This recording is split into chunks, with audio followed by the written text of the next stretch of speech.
25 సంవత్సరాల కథ సార్.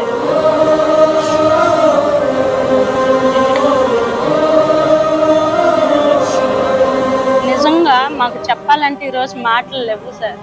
పట్టాలు అన్నారు కానీ అది ఎప్పటికైతో అనుకున్నాం, కానీ ఇంత త్వరగా మేము ఇలా పట్టాలు అందుకుంటాను మేము అసలు ఊహించలేదు. నిజంగా మాకు పునర్జన్మ ఇది.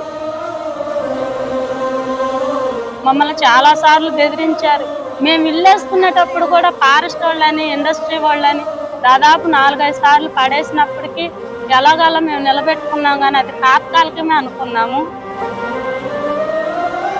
కానీ వాటిని ఇంత ఇదిగా మాకు ఇలా అందిస్తారని మేము ఎప్పుడు అనుకోలేదు. లోకేష్ గారికి నిజంగా హృదయపూర్వకంగా ధన్యవాదాలు చెప్పుకుంటున్నాను.